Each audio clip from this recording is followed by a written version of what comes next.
जैसे अब ये सत्संग आप सुन रहे हो और ऐसा लगता है कि ये कथा तो बहुत बार सुन ली, गुरु जी पिछली बार भी ऐसा सुनाया था। अरे 100 बार सुन ले, सुबह रोटी खाई भूख लगी, शाम ने फिर भूख लगी है तो आप समझ तो नहीं था आपकी आत्मा पर फिर कोई जबरदस्त दबाव आ गया। पुण्यात्माओं, परमात्मा की महिमा को सुनना और उच्चारण करना है एक बहुत ही पुण्य होता है। सुनाने वाला प्यार से सुनावे, कसक के साथ सुनावे और सुनने वाला श्रद्धा से सुने तो बहुत पुण्य प्राप्त होता है। बहुत से ऐसे पाप हमारे हैं जो परमात्मा की महिमा सत्संग सुनने से ही समाप्त होते हैं। जैसे प्रथम बार कोई प्राणी सत्संग में आता है, वो 10-20 मिनट सत्संग सुनता है, फिर लटके आने लग जाते हैं या उठकर चला जाता है या बीड़ी पीना याद आ जाती है। सत्संग पहले क्या देखा करते हैं हम, खैर हम यहाँ तो पूरा प्रतिबंध लगाते हैं कि यहाँ कोई बीड़ी शराब मास्तमा कुछ हो नहीं सकता। पहले क्या देखा करते हैं, सत्संग होता, लोग बाहर जा बीड़ी छुट्टे माराते, फिर आगे बैठ जाते। जो नाम ले रहे वह भी किसी औरों के सत्संगों में पूरा ड्रामा था। तो कारण क्या है कि कबीर परमेश्वर जी कहते हैं कि कबीर पिछले पाप से हरि चर्चा ना सुहावे और कै ऊँगे कै ओठ चले ना और बात चलावे। जिस प्राणी के पाप गणे बढ़ रहे हों, पुण्यात्मा, वैसे तो पाप हमारे सभी के बहुत हैं, सभी के, और जो सत्संग में आ जाते हैं, भक्ति शुरू कर देते हैं तो उनके पाप खत्म होने शुरू हो जाते हैं। तो क्या आप जी किसी भक्त भाई बहन रिश्तेदार मित्र को, सहेली सखी को बोलते हो कि आओ सत्संग सुन लो?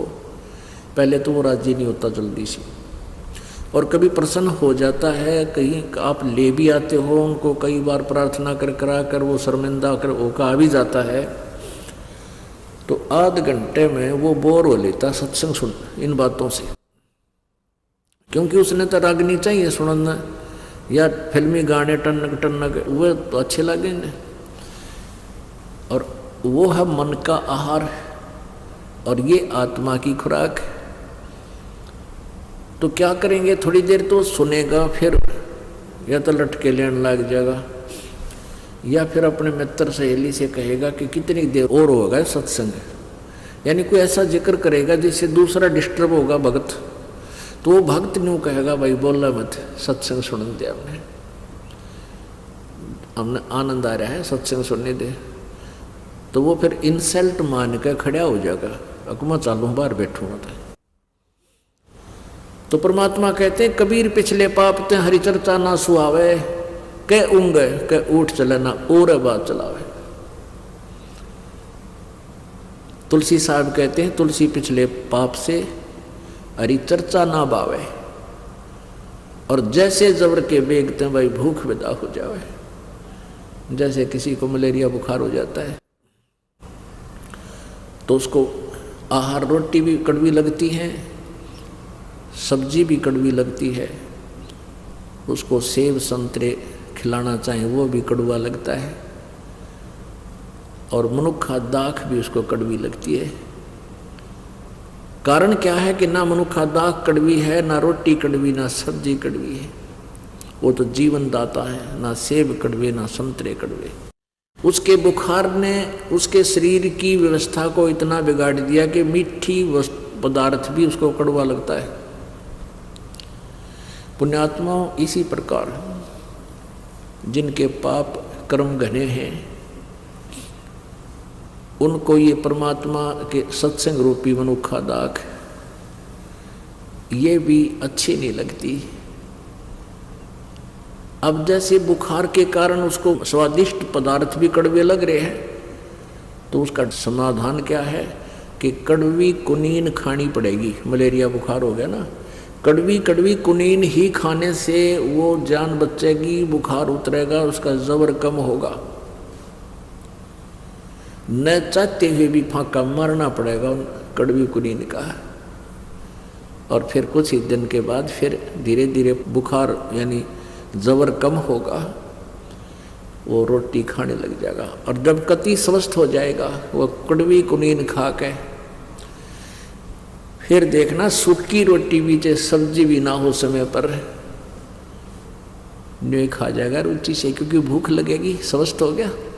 तो इसी प्रकार पुण्यात्माओं जिनके पाप गणे बढ़ गए उन प्राणियों को सत्संग अच्छा नहीं लगता, कुनीन जैसा कड़वा लगता है। और ये सत्संग के वचनों में एक मेडिसिन भी है इन पाप नाशकरण की। इसको न चाहते हुए सत्संग को सुनना चाहिए, चाहे मन तो कितनी बकवाद करे, इसकी तो आदत से ये तो कहा करा ना ढीठ है ये तो। अब ना चाहते हुए सत्संग सुनाए, जैसे कुनीन खानी आवश्यक है और कुछ दिनों में देखना, क्योंकि परमात्मा की महिमा सुनने और सुनाने से हमारे पाप नष्ट होते हैं। कुछ ऐसे पाप हैं जो वाणी से ही नष्ट होते हैं, इसलिए ज्ञान यज्ञ अति आवश्यक है। पांचों यज्ञ आवश्यक है। एक यज्ञ है धर्म की, एक यज्ञ है धर्म की, और दूसरी यज्ञ है ध्यान, और तीसरी यज्ञ हवन की, चौथी यज्ञ प्रणाम, और पांचवी यज्ञ ये ज्ञान है। एक यज्ञ है धर्म की, यानी यहाँ पर पांचों यज्ञ होती हैं प्रत्येक समागम में। यहाँ क्या होता है कि यहाँ पर पिछली बार जो है 3 क्विंटल यानी 32 पीपे जो है घी के हवन हुए थे, 15 लीटर का एक पीपा, यानी 3 क्विंटल का घी का, देसी घी का हवन हुआ। ये हवन यज्ञ है। अब भी जितने पाठ होते हैं उसी हिसाब से, और फिर कुछ ज्योति चढ़ाते हैं भक्तजन अपना हवन कराने के लिए, उनका इकट्ठा भी करते हैं, और वैसे भी लगातार ज्योति चलती रहती है अखंड दिन रात। यहाँ पर ये सामने जो ज्योतियाँ चल रही हैं, जैसे 300 पाठ हो गए तो 1 किलो का 3 दिन में हवन हो जाता है। तीनों दिन अखंड हवन चलेगा। तो ऐसे 300 पाठों की 300 किलो जो है ना घी हम हवन करते हैं, तो 3 क्विंटल घी हवन हो जाता है एक समागम में। 1 महीने में 6 क्विंटल। तो कहना है एक यज्ञ है धर्म की, जहाँ भंडारा चलता है, दिन रात भंडारा अखंड, चाहे रात ना आ जाओ को दुखी सुखी भक्त यहाँ पर पहुँच जाओ मालिक के दरबार में। आधी रात में चाय चाहिए चाय मिलेगी, दूध चाहिए दूध मिलेगा, कोई बीमार शिमार रहता है, और भंडारा भोजन मिलेगा। परमात्मा के बच्चा ने मिलकर ये सेट बना लिया, पंखे ला लिए हैं, बढ़िया मैट बिछाए रखे अपने परमात्मा की प्यारी आत्माओं के लिए, और बैठा कर मालिक अपनी चर्चा सुना रहा अपने बच्चों को। तुम कितनी पुण्यात्मा हो सोच नहीं सकते, क्योंकि लाल को अपनी कीमत का पता नहीं होता, जोरी समझता है। इस दास को मालूम आप कितनी पुण्यात्मा हो, चाहे कोई रिक्शा चालक है, चाहे गरीब है, चाहे अमीर है। अमीर और गरीब होना अलग बात है, लेकिन भक्ति संस्कार आपके एक जैसे, बहुत अच्छे। तो यहाँ जो एक यज्ञ है धर्म की, यहाँ भंडारा चलता है परमात्मा का, तीनों दिन देसी घी का, हर तरह स्वदेशी घी यानी गाय भैंस के दूध घी से ही यहाँ पर सब प्रसाद बनता है। और दूसरी यज्ञ है ध्यान। आप ये सत्संग सुनते हो, ये मेडिटेशन का भी काम करता है, क्योंकि जब सत्संग सुनते हो तो परमात्मा का चिंतन होता है, प्रभु के बारे में जानकारी होती है, अंदर अंदर एक विशेष कसक पैदा होती है, रह रहकर मालिक का ध्यान ही आता है, परमात्मा ने ये किया, परमात्मा ऐसे थे। तो ये भी ये एक मेडिटेशन, यही मेडिटेशन होता है। जैसे ये हठ योग मेडिटेशन हम नहीं मानते, संत मते में नहीं है। परमात्मा कहते हैं साधो मुझे सो सतगुरु मन भावे, जो सहज समाज बतावे, आँख ना मुंदे कान ना रुंदे, ना अनहद उलझावे। अनहद कहते अंदर कान आँख मीच कर अंदर वाणी सुनो, अनहद नाद सुनो। कहते इनमें जो उड़ जाता है वो मुझे अच्छा नहीं लगता, वो ठीक नहीं है। जो सहज समाज बतावे, सहज समाधि कैसे होती है? जैसे हाली बीज धुन और पंथी से बतरावे और वह में खंड पड़े नहीं, ऐसे ध्यान लगाओ। It is meditation. जैसे हाली बीज बोता है, हल के पीछे, बैलों के पीछे एक हल होता है, हल के पीछे एक पाइप सी होती है जिसमें अगर बीज छोड़ा उसने ओरना बोला गया। और जैसे रास्ते के साथ साथ उसने हल जोत रखा है और कोई अतिथि आ जाता है, पंथी राह चलता, और कोई बात पूछता है, रास्ता पूछता है, तो वो उससे बात भी कर रहा है और साथ में एक हाथ से बीज को छोड़ता हुआ अपने हल को नहीं रोकता। वो उसका ध्यान तो अपने बीज में है, हाथ ऐसे सेट कर रखा है उसने, उसका ध्यान है, बैलों को भी टोक देता है और उस पंथी को रास्ता भी बता रहा, आप सीधे चले जाना, आप ऐसे करना, लेकिन रह कर ध्यान उसका बीज छोड़ने पर है, कहीं ज़्यादा कम ना छूट जाए हाथ से। जैसे हाली बीज धुन पंथी से बतलावे, वाम खंड पड़े नहीं, ऐसे ध्यान लगावे। जो पतिव्रता पति से राती, आन पुरुष नहीं भावे, बस पी हर में सुरत प्रीतम में, ऐसे ध्यान लगावे। This is meditation, it is meditation. ये ध्यान समझ लेना कैसा है हमारा ध्यान। अब जैसे आप वैसे सिमरन करते ही हो, जब आप किसी काम करते हो, कोई भी कार्य करते हो, ऑफिशियल काम में ज़्यादा डिस्टर्बेंस मानते हैं, लेकिन ऑफिशियल काम करते करते भी वह कसक मालिक की रह कर अंदर रहनी चाहिए हमारे। अब इस बात को आप समझ जाओगे। एक व्यक्ति ने 50,000 रुपये लोन लिया, लड़की की शादी, और सारी व्यवस्था करनी थी, तिजोरी में यानी सेफ में रख दिए, और चलते समय कहीं जाना था निमंत्रण देने के लिए, सेफ खोल कर किराया निकाला और जल्दी का मारा कि किसी कारण से वो लॉक करना भूल गया सेफ को, और पहुंच गया 200 किलोमीटर। उस पुराने समय की बात है, चल आजकल भी ऐसा ही आता, आजकल तो मोबाइल हो गया, जब फ़ोन कर दे संभालिए चाबी ने, यानी पुराने समय की बात है। तो वो चला गया अपनी रिश्तेदारी में लगभग 200 किलोमीटर। शाम के समय उसको याद आया जब खाना खाने लगा, अकोत्तरे की चाबी भूलिया मत, और तिजोरी सेफ खुली छोड़ा ही, भगवान कोई निकम्मा आदमी ना घुस जा, बच्चे दरवाज़ा खुला छोड़ कर चले जाए, मकान का कोई आना जार पता नहीं, ऊपर से शादी आ गई, और ये मुश्किल से उधार में लोन मिला था और कोई पैसा मिलेगा नहीं, तो उसको कितनी चिंता। अब वो रिश्तेदारों से बात भी कर रहा है, लेकिन तिजोरी से दिमाग नहीं हटता उसका, उस सेफ से, अलमारी से दिमाग एक सेकंड भी उसकी टेंशन हटती नहीं। वो टेंशन समझो, ये टेंशन जो है ये है हमारा मेडिटेशन, ये सहज समाधि है। यह अटायत भी ना हटे, जब आपका या कसक लग जाएगी, वो कसक कैसे लगेगी? आगे गए ना बावड़े, रहते भी सब जाही, बिन साहिब की बंदगी की ठोर ठिकाना नहीं। जैसे मोती ओस का ऐसी तेरी आव, गरीबदास कर बंदगी बहुर ने ऐसा दाव। अब परमात्मा की बारे में जब हमारे हृदय में यह जगह बन जाएगी कि ना तो मनुष्य जीवन बार बार मिलेगा, और मनुष्य जीवन मिल गया तो ज्ञान नहीं मिले कि मनुष्य जीवन चाटाएंगे खाम, वो तो फिर एक पशु जैसा धंधा, तो एक असंख्य बार जन्म हो जाओ मनुष्य का, जैसे मोक्ष नहीं हुआ, परमात्मा प्राप्ति नहीं हुई।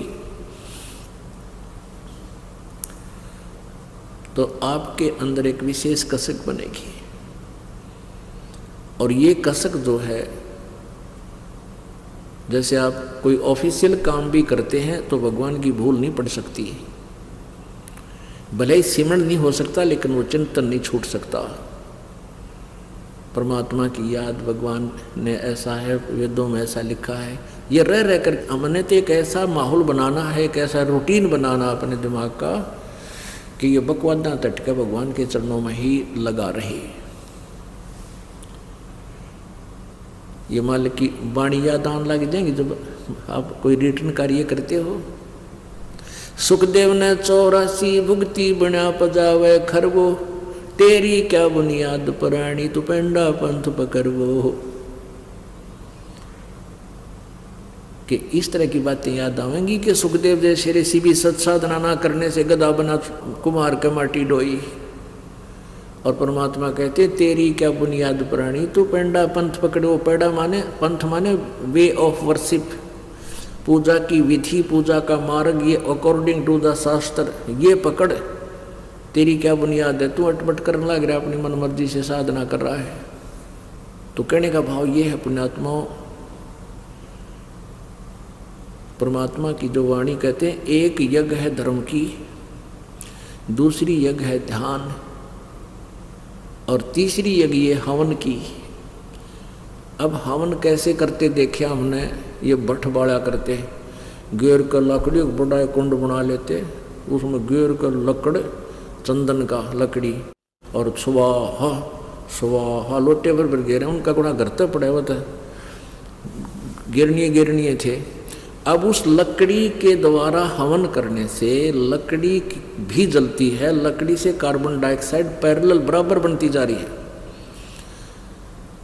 और हम हवन कैसा करते हैं, एक 100 ग्राम, इसमें मेरे ख्याल में 100 ग्राम रुई नहीं लगी हमारी इन ज्योतिया में, ज्योति जला रखी, और इसमें अब के लगभग 2.5 क्विंटल से भी ज़्यादा हवन होगा। पिछली बार 3 क्विंटल और 30 किलो किया था हवन, तो मुश्किल से 200 ग्राम 150 ग्राम जो है ना रुई लगी होगी, और 3 क्विंटल से भी 30 किलो ऊपर हवन हो गया। और जब लकड़ियाँ तो करें माने 1 क्विंटल गेला लकड़ी जो फूकनी पड़े इनमें, तो वो कार्बन डाइऑक्साइड साथ में। तो परमात्मा ने जो तरीका बता रखा है कि एक ज्योति लगा दो, हवन हो रहा है। हवन घी के प्रज्वलित होने से ही हवन होता है। भगवान की चर्चा कभी करो, किसी समय करो, वो अलग है, वो ज्ञान चर्चा है। तो तीसरी यज्ञ है हवन की, या हवन भी होता। चौथी यज्ञ प्रणाम। एक प्रणाम करने से भी एक यज्ञ का पुण्य आपको प्राप्त होता है, पर हृदय से जो देखा देखी नहीं लौटना है कि सारे लौटे हैं मैं भी लेट जाऊं, प्रणाम करना है ना, बूंदा सा लागूंगा एकला खड़ा रहा था, ये को प्रणाम नहीं है, उसका अकाउंट नहीं होगा। कहते हैं जय गोपाल दंडवत करो, चाहे पैरा पड़ प्रणामे, पर दुआ करो दिल पाक से है, वो असला असल सलाम। जब प्रणाम करो दिल पाक से, पवित्र हृदय से, सच्चे दिल से, अपना परम कर्तव्य जानकर, इस मिट्टी को मिट्टी जानकर, और प्रणाम करो। इससे अभिमान खत्म होगा। अभिमान जीव का सबसे बड़ा शत्रु है। जब तक हमारे अंदर अहंकार है, भगवान निकट नहीं आ सकता। और हमने चाहिए भगवान से किसी प्रकार मिल रहे, हमने तो परमात्मा के लिए कमर कसी है, फिर उसमें अग्रम मग्रम किसा। जो बच्चा मिलिट्री में भर्ती हो गया और वहाँ जाकर वो सारी रिहर्सल करवाते हैं, उससे सारे ऐसे कोनियों के बल भी चलवाते हैं, रस्सों पर भी कुदवाते हैं, ऐसे पकड़ कर भी ऊपर, यानी सारी प्रैक्टिस कराते हैं ताकि मार ना खाओ बालक। कभी आमना सामना होगा जो शत्रु थे, जो हर दाव लगा ले, सब तरह ट्रेंड हो। तो दास भी आपको यहाँ ट्रेंड करना चाहता है कि जब काल के साथ आपका आमना सामना होगा, यानी यहाँ से हम जब चलेंगे तो आप मार ना खा जाओ।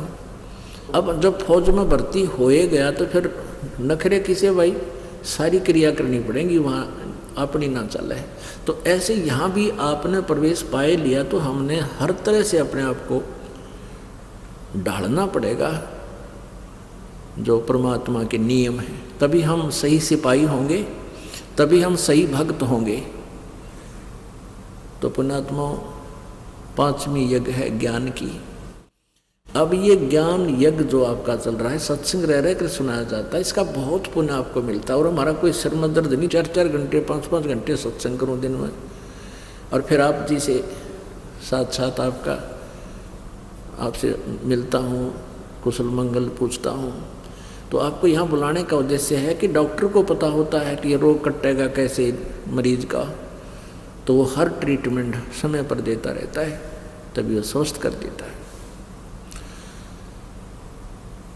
तो ये ज्ञान यज्ञ है। तो कहते हैं तुलसी पिछले पाप से हरि चर्चा ना बावे, अच्छी नहीं लगे, और जैसे जबर के बेगते भूख विदा हो जाए। कुछ ऐसे पाप हैं जो सत्संग के श्रवण करते हैं या शारीरिक सेवा करने से ही समाप्त होते हैं, उनका और कोई विकल्प नहीं। तो फिर क्या होगा कि कुछ दिनों के बाद आपने इतनी भूख लगेगी, आप डटे नहीं डटो। वही व्यक्ति जो पहले आध घंटा भी नहीं सुन सका था माल्य की वाणी को, अब वो ना सोचा 2 घंटे के बाद भी आगे और क्या बतावेंगे गुरु जी, कौन सी कथा सुनावेंगे। तो ये भूख लगी, आप स्वस्थ, आपकी आत्मा स्वस्थ होगी। और आपके मन में मान ले कभी भी साल में 2 वर्ष में ये आने लगा कि ये कथा तो मैंने सुन रखी है, गुरु जी ने फिर वही सुना दी, तो समझो आप फिर अस्वस्थ हो गए, आपके ऊपर कोई कर्म की मार ज़्यादा होगी। अब जैसे सुबह रोटी खाई थी आपने, रोटी वही है, सब्जी फिर बदल हो सकता है थोड़ा बहुत, और सुबह भूख लगी और शाम को फिर वही रोटी। अगर आपने ये लगा कि ये रोटी तो खाई नहीं थी सुबह, यानी अरुचि होगी आपकी, तो समझो आप फिर बीमार हो लिए, आपके कहे तो बदहजमी होगी या कोई बुखार घेरने वाला है। तो उसका ट्रीटमेंट क्या है? सुनिए, गुरु जी पिछली बार भी ऐसा सुनाया था। अरे 100 बार सुन ले, सुबह रोटी खाई, भूख लगी, शाम ने फिर भूख लगी है तो आप समझ तो नहीं, तो आपकी आत्मा पर फिर कोई ज़बरदस्त दबाव आ गया। उसका ट्रीटमेंट क्या है, उसका विकल्प क्या है कि ना चाहते हुए सत्संग को सुनता ही रहना चाहिए। फिर आध घंटे के बाद देखना आपकी कैसे रुचि बढ़ती है, क्योंकि ये साथ में मेडिसिन का काम भी करता है।